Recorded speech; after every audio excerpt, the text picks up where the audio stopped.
नमस्कार, दिन भर की बड़ी खबरों में आपका स्वागत है। मैं हूं प्रिया और आइए नजर डालते हैं अब तक की कुछ मुख्य खबरों पर। सबसे पहली खबर, दिल्ली के मुख्यमंत्री अरविंद केजरीवाल ने शनिवार को भारतीय जनता पार्टी पर बड़ा आरोप लगाया है। उन्होंने कहा है कि बीजेपी आम आदमी पार्टी के 7 विधायक को खरीदने की कोशिश में जुटी हुई है।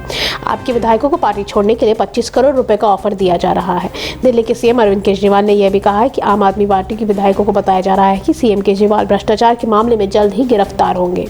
वह दिल्ली सरकार के वित्त मंत्री आतिशी ने भी भारतीय जनता पार्टी के नेताओं पर कई आरोप लगाए हैं। दिल्ली के सीएम के मुताबिक पिछले दिनों के दौरान बीजेपी ने दिल्ली के आम आदमी पार्टी के 7 विधायकों से संपर्क बताया है कि कुछ दिन बाद अरविंद केजरीवाल गिरफ्तार कर लिए जाएंगे, उसके बाद आपका विधायक को तोड़ेंगे। आम आदमी पार्टी के 21 विधायकों से बात की गई है, औरों से भी बात कर रहे हैं। उसके बाद दिल्ली में आम आदमी पार्टी की सरकार गिरा देंगे। आप भी आ जाओ, 25 करोड़ रुपए देंगे और बीजेपी की ओर से टिकट दिलाकर चुनाव लड़वा देंगे। हालांकि उनका दावा है कि उन्होंने 21 एमएलए से संपर्क किया है, लेकिन हमारी जानकारी के मुताबिक उन्होंने अभी तक 7 एमएलए से ही संपर्क कर पाए हैं। पार्टी छोड़ने से मना कर दिया है। सीएम केजरीवाल के मुताबिक इसका मतलब है कि किसी शराब घोटाले की जांच के लिए मुझे गिरफ्तार नहीं किया जा रहा है, बल्कि दिल्ली में आम आदमी पार्टी की सरकार गिराने के षड्यंत्र कर रहे हैं। पिछले 9 साल में हमारी सरकार गिराने के लिए उन्होंने कई षड्यंत्र रचे। अभी तक इन्हें किसी भी सफलता नहीं मिली है। भगवान ने और जनता ने हमेशा हमारा साथ दिया है। हमारे लिए एमएलए मजबूती से के साथ खड़े हैं। इस बार भी ये लोग अपने नापाक इरादों में फेल हो जाएंगे। अगली खबर, सुप्रीम कोर्ट ने शनिवार को रिजर्व कैटेगरी को सर्टिफिकेट जारी करने के कथित अनियमितताओं को लेकर कलकत्ता हाईकोर्ट की एकल पीठ की सीबीआई जांच के आदेश पर रोक लगाई है। अदालत ने कलकत्ता हाईकोर्ट के समक्ष कार्यवाहियों पर रोक लगा दी है और पश्चिम बंगाल सरकार एवं याचिकाकर्ताओं को नोटिस जारी किया है। सुप्रीम कोर्ट फर्जी सर्टिफिकेट घोटाले संबंधी अनियमितता के मामले में 29 जनवरी को सुनवाई करेगा। एक रिपोर्ट के मुताबिक कलकत्ता हाईकोर्ट के जज अभिजीत गंगोपाध्याय ने पश्चिम बंगाल में मेडिकल दाखिले में सीबीआई जांच की मांग की थी।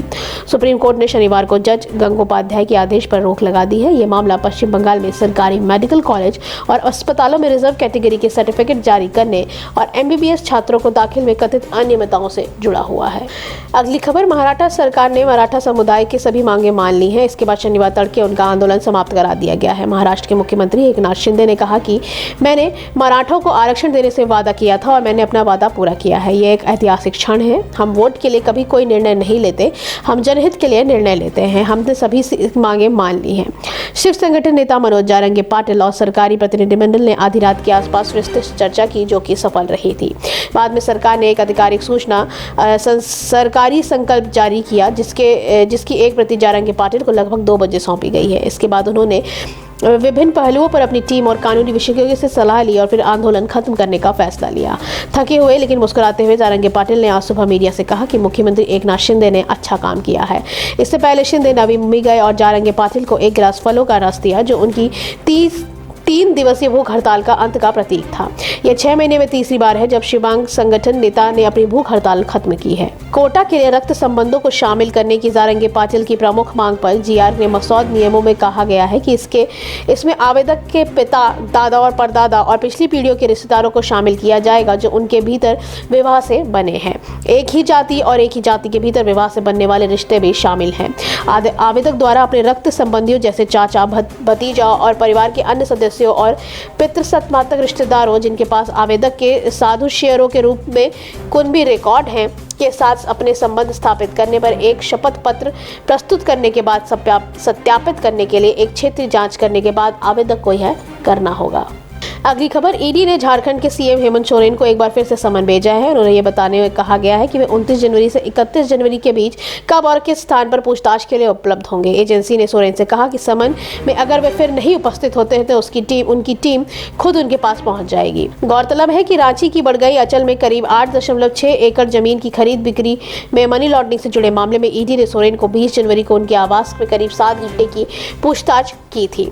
एजेंसी इस मामले में कई आगे और बिंदुओं पर पूछताछ करना चाहती है। ईडी की ओर से सोरेन का यह 10वां समन है। इससे पहले 22 जनवरी को उन्हें 9वां समन भेजा गया था और 27 से 31 जनवरी के बीच पूछताछ के लिए तय समय सीमा करने के लिए कहा गया था। इसके जवाब में सोरेन ने 25 जनवरी को एजेंसी को पत्र लिखकर अपनी व्यस्तताओं का हवाला दिया था। सोरेन के इस पत्र में स्पष्ट नहीं था कि वे पूछताछ के लिए कब उपलब्ध होंगे। गौरतलब है कि बड़गई अंचल की जमीनी घोटाले में ईडी आईएएस छवि रंजन सहित 1.5 दर्जन लोगों को पहले ही गिरफ्तार कर चुकी है। इस मामले में ईडी ने सोरेन को सबसे पहला समन भेजकर 14 अगस्त 2023 को उपस्थित होने को कहा था। सोरेन ने इस पर लिखित जवाब और समन को गैर कानूनी बताते हुए उपस्थित नहीं हुए थे। एजेंसी ने इसके बाद भी उन्हें समन भेजना जारी रखा और ईडी के समन के खिलाफ सुप्रीम कोर्ट और हाई कोर्ट भी गए, लेकिन उन्हें कोई राहत नहीं मिली है। आखिरकार ईडी ने 8वें समन पर उन्हें 20 जनवरी को पूछताछ के लिए उपलब्ध होने पर सहमति जताई थी और तब से एजेंसी की टीम उनके आवास पहुंचकर पूछताछ की थी। आखिरी खबर, बिहार के मुख्यमंत्री नीतीश कुमार ने यहां राजभवन में आयोजित एक चाय कार्यक्रम से लौटने के बाद शुक्रवार को शाम अपने आवास पर भरोसेमंद मंत्री और विधायकों के साथ बैठक की है। मुख्यमंत्री ने शनिवार को अपने आवास पर जदयू के सभी विधायकों के साथ बैठक भी बुलाई है। अटकलें लगाई जा रही है कि नीतीश कुमार जल्द ही अपने पिछले सहयोगी भाजपा के समर्थन से 7वीं बार बिहार के मुख्यमंत्री के रूप में शपथ लेंगे। सूत्रों ने कहा है कि भाजपा को नीतीश कुमार का समर्थन करने के लिए 2 डिप्टी सीएम पद मिलेंगे, जैसे कि 2020 के विधानसभा चुनाव के बाद किया गया था। सूत्रों के मुताबिक नीतीश कुमार बिहार में और भाजपा हिंदू अवाम मोर्चा के साथ सरकार बनाने की रणनीति बना रहे हैं। देर शाम बैठक के दौरान सीएम आवास पर विजय कुमार चौधरी, लल्लन सिंह, अशोक चौधरी, विजय गुप्ता और संजय झा जैसे नीतीश कुमार के भरोसेमंद नेता मौजूद थे। इस बीच सीएमओ ने जदयू के सभी विधायकों को देर रात तक पटना पहुंचने को कहा था। उम्मीद है कि नीतीश कुमार उनके सामने अपने इस्तीफे की घोषणा करेंगे और यह भी स्पष्टीकरण देंगे कि उन्होंने किस वजह से आधा कदम उठाया है।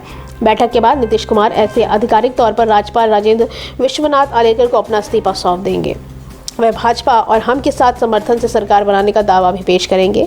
इस समय जदयू के पास 45 विधायक हैं, भाजपा के पास 76 और हम के पास 4 विधायक हैं। कुल मिलाकर 125 विधायक हैं, जो सरकार बनाने के लिए आवश्यक जादुई आंकड़े 122 से 3 अधिक हैं। यह दिलचस्प होगा अगर कुछ विधायक शनिवार की बैठक में नहीं आते हैं, क्योंकि नीतीश कुमार के साथ साथ एनडीए भी के लिए भी मुश्किलें हो सकती हैं। आज के लिए इतना ही। बाकी खबरें जानने के लिए देखते रहिए द पब्लिक इंडिया। धन्यवाद।